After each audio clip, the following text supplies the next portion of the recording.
Hi, welcome to Chirp Hop Studio. Now that we have the recycled paper pulp from my revised paper mache clay recipe, we can get to the fun part, mixing the clay. We'll also look at what to consider when choosing your mold. If you haven't seen how to prepare the pulp, that's in part 1 of this 3-part series. Let's get to it. I'm starting out by working in the big bucket. The strained paper pulp is in there, and there's plenty of room to mix everything. You can see that it's a nice uniform gray and it's wet, but not dripping. So I can squeeze a little water out of it. That's fine. That will help it mix well. This poor scrap paper's been through a lot. It's been soaked, beaten, and strained. I've got 2½ cups of it, and I'm not too careful about packing it tightly into the measuring cup because, frankly, a little bit more paper for this purpose will probably be a good thing. So I've got it in the bucket. That's the first step. Now we need to add the ingredients. The next ingredient is 1 cup of joint compound. Here we go. Just like, I don't know, what, sour cream? I'll just be throwing all of the ingredients into this one bucket. You'll notice this container is about half the size or less of the one I mixed the pulp in. You could mix it in the big bucket, but I'll store it in this one so it'll save some cleanup. There's the joint compound. The next step is adding 3/4 cup of Elmer's or other PVA glue. Just gloop that right in. It reminds me of being a kid when we used to go through garbage cans looking for things like leftover olive oil and laundry detergent to make mad scientist formulas. Obviously I haven't grown out of it. Okay, there's the glue. Next, a 1/2 cup of the cheapest flour you can find. Its deliciousness is wasted in this unless you know something I don't about how it tastes. The last ingredient is 2 tablespoons of baby oil, and this stuff has a really nice smell to it. So get that in there, and that's it for the ingredients. Here's what it looks like. Yum! Next, I get to use my old sidekick, the paint mixer, again.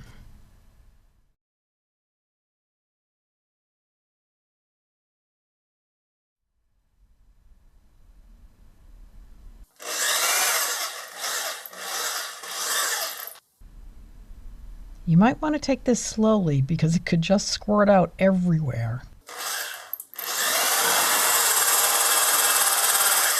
and blow flour all over.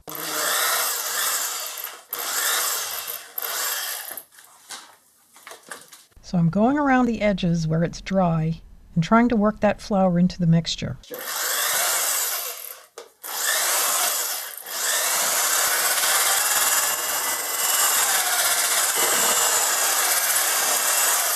You can tell by the sound the drill is making that it's working a little bit harder on this than it was on the paper. So I'll stop this for a minute and use my spatula. I'm just trying to keep the blades clean and get the bigger pieces into the mixture. Mix it up a bit and get it away from the edges, just like you would with a cake batter, so that the mixer can get a better hold of what's there and make the pieces smaller. This takes me back to my first job working in a sandwich shop. It looks just like the tuna salad, probably made from the same stuff. You can see the fibers of the paper, but they're much finer than they were before. Time for some more beating.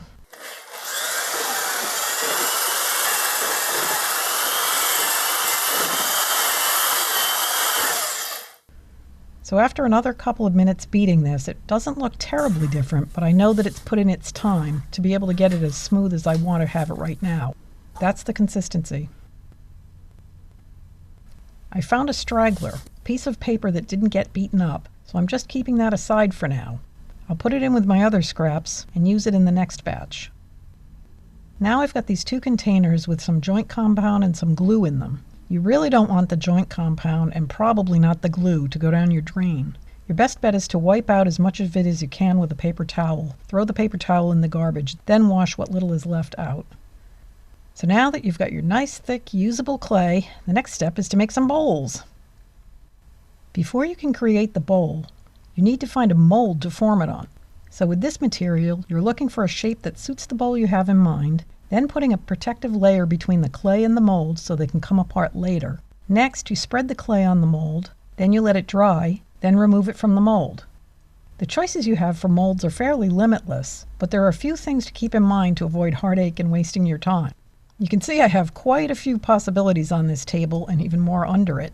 including something that you might wonder, why would I use this for a mold in such a messy process? But it'll be protected by a layer of plastic.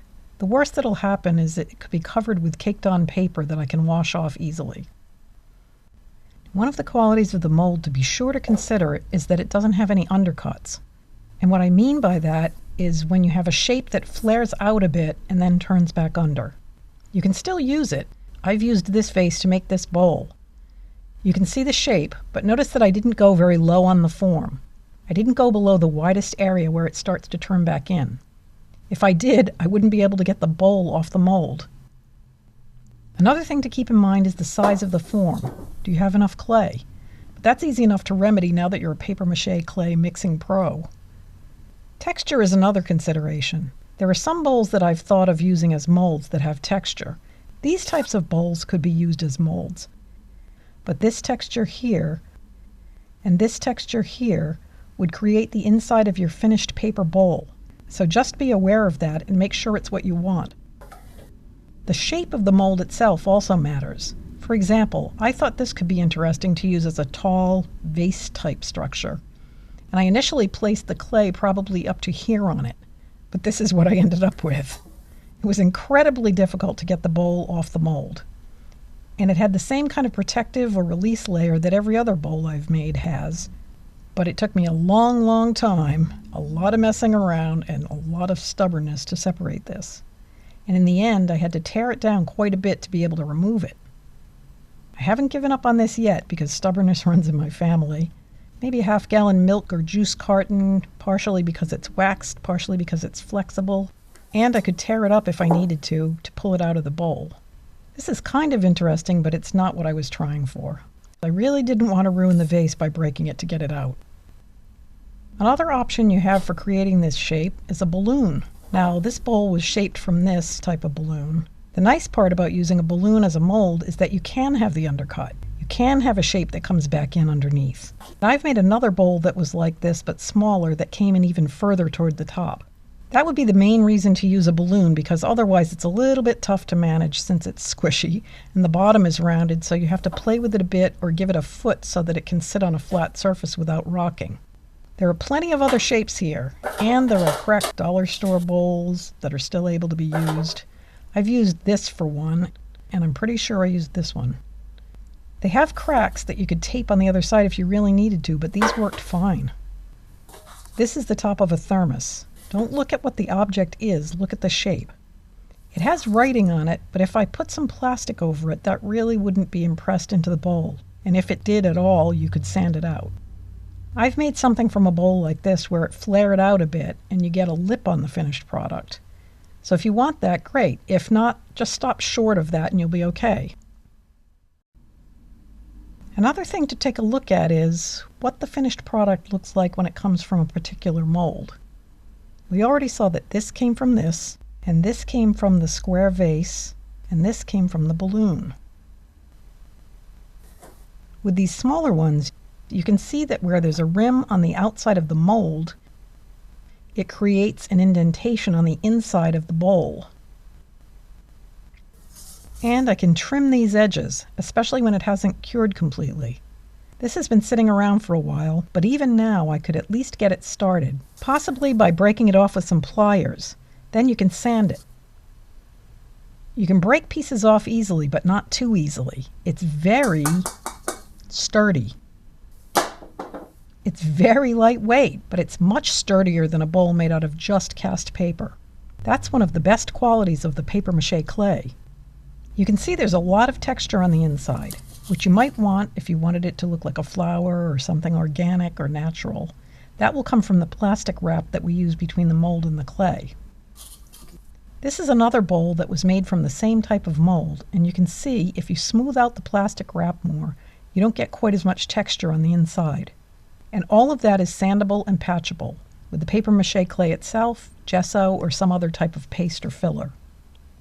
Now that you've mixed up some clay and you've chosen your mold, it's time to cover the mold with protective wrap and finally spread the clay over the form.